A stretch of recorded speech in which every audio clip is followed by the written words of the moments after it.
আচ্ছা, এইখানে একটা জিনিস দেখো যে 4, 6, 8 এর চতুর্থ সমানুপাতি কোনটি?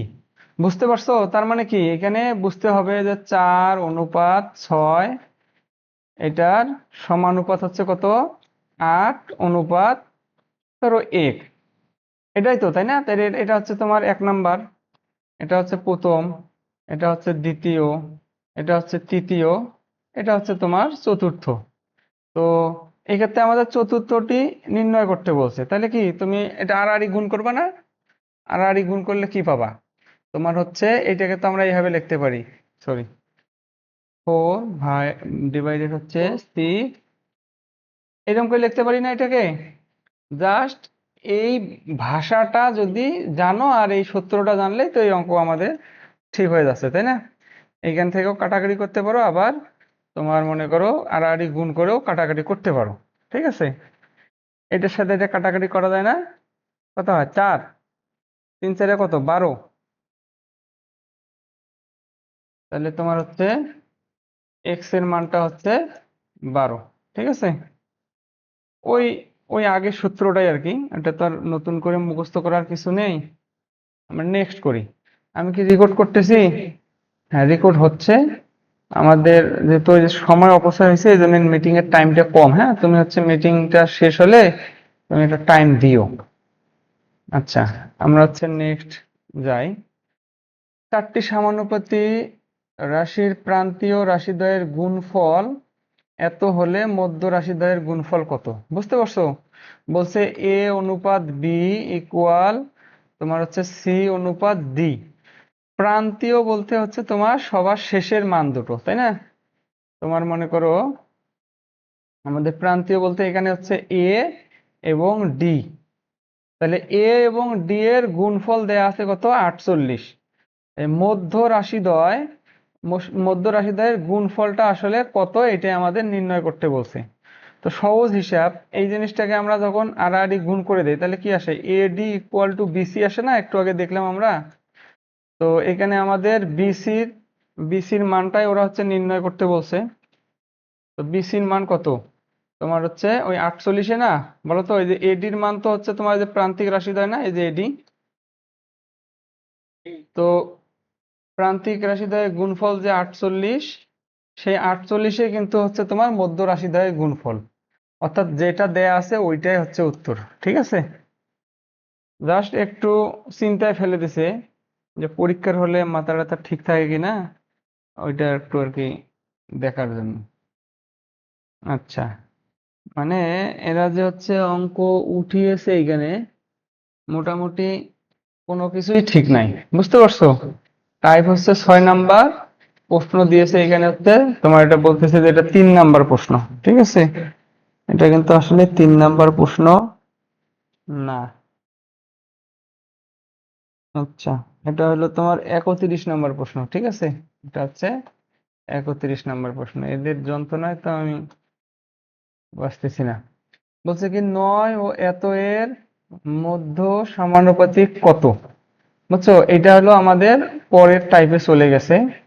তো এই পরের টাইপে যাওয়ার আগে আমাদের আসলে কিছু আলোচনার দরকার। ঠিক আছে, অর্থাৎ 7 নাম্বার টাইপটাতে যাওয়ার আগে আমাদের তোমার হচ্ছে কিছু জিনিস আমাদের জানতে হবে। আমরা এর আগে যে অঙ্কটা করলাম সেই অঙ্কটা কত ছিল রে? 6 ছিল, তাই না? 7 নাম্বার, মানে আমরা প্রথমে যে ক্লাসটা করেছিলাম ইন্তাজ, ওইখানে আমরা কয়েকটা সংজ্ঞা দেখেছিলাম, তাই না? তোমার ওই যে এক অনুপাত, লঘু অনুপাত, গুরু অনুপাত, সরল অনুপাত ছিল না এরকম কিছু? আচ্ছা, এখন আর একটা আছে তোমার হচ্ছে ক্রমিক সমানুপাতি। একটু আগে কিন্তু আমরা ওই অঙ্কগুলো কিন্তু আমরা দেখেছিলাম, হ্যাঁ? তো এখন এই ক্রমিক সমানুপাতি জিনিসটা,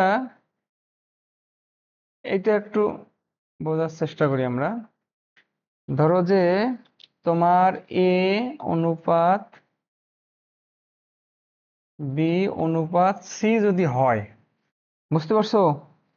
এ অনুপাত বি অনুপাত সি যদি হয়, তাহলে এই তিনটা রাশির এই তিনটা রাশির তোমার হচ্ছে এ অনুপাত বি এবং হচ্ছে বি অনুপাত সি, এই মানটা যদি তোমার কি হয় জানো, সমান হয়, এটা যদি সমান হয়, সমান হয় তাহলে এই যে এ বি সি এই তিনটাকে হচ্ছে ক্রমিক সমানুপাতি বলা হয়।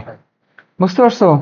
তাহলে এইখান থেকে আমাদের সূত্রটা কি আসে দেখো তো, আর আর গুণ করলে AC equal to B square equal to AC, এটা লেখা যায় না আর আর গুণ করলে? একটু আগে তো আমাদের ছিল এ অনুপাত বি, হ্যাঁ এইটার সমানুপাতিক ছিল হচ্ছে আমাদের সি অনুপাত ডি। তো এখন ওরা বলতেছে যদি এই বি এবং সি এর মানটা একই হয়, যদি একই মান হয়, একই মান হয় তাহলে তো এখানে আর বি থাকে না, তখন এই জিনিসটাও আসে যায় কি, এই জিনিসটাও আসে যায় সি থাকে না, এই জিনিসটাও হয়ে যায় বি এর মান। তো এই জিনিসটাকে তখন এইভাবে লেখা যায়, যদিও এখানে চারটা আছে, এই চারটাকে সরাসরি এইভাবে লিখলে তুমি বুঝবা যে এটা ক্রমিক সমানুপাতি, অর্থাৎ প্রথম দুইটার অনুপাত এবং দ্বিতীয় এবং তৃতীয়র অনুপাতটা সবসময় সমান, এই ধরনের কিছু অঙ্ক আসে। ঠিক আছে? তো এই 7 নাম্বার অঙ্কর যে টাইপটা আছে সেই টাইপটা মূলত এইখানেই বলছে দেখো। তাহলে এইটা আর এইটা কি, এই দুটো প্রান্তিক না?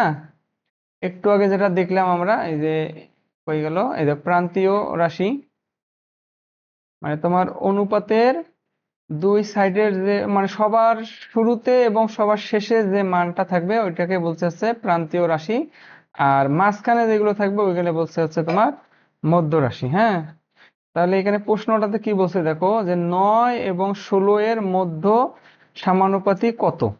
9 এবং 16, তাহলে এখানে দেখো যে তোমার 9 অনুপাত হচ্ছে এক্স অনুপাত হচ্ছে তোমার কত, 16, এইটা মূলত প্রশ্নর মধ্যে দেয়া আছে, যেহেতু সমানুপাতির কথা বলছে মধ্য সমানুপাতি, তার মানে এই জিনিসটা হচ্ছে তোমার ক্রমিক সমানুপাতি।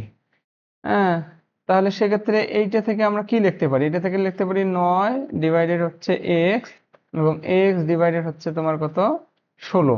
আলটিমেটলি কিন্তু এই সূত্রটাই এখানে আসে, তাই না?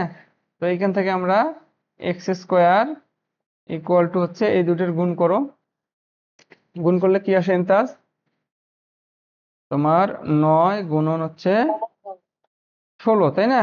তো এই এই 9 এবং 16 এটা কিন্তু মনে করো তোমার বর্গমূল করলে মনে করো পূর্ণবর্গ সংখ্যা পাওয়া যায়, অর্থাৎ এখানে এক্স ইকুয়াল টু তুমি এইখানে লিখতে পারো কি, যে 9 গুণন হচ্ছে তোমার 16, তাই না এন্তাজ?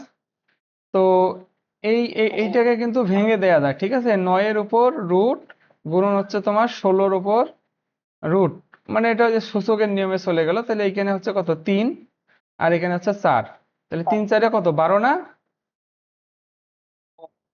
তো এইটাকে যদি মনে করো তোমার কি বলে গুণ করে দাও, তাহলে গুণ করে উল্টা তো আবার তুমি কি করবা, আবার বর্গমূল করবা, তাই না? তো এটা তো এত জটিল করার দরকার নাই, তুমি এইটারে এইটার হচ্ছে বর্গমূল করো, এইটার বর্গমূল করে ওই দুটার গুণ করে দাও, তাই তো হলো, তাই না? একই কথা। তাহলে ক্যালকুলেটর ছাড়া জিনিসটা সহজে করতে পারবে আর কি।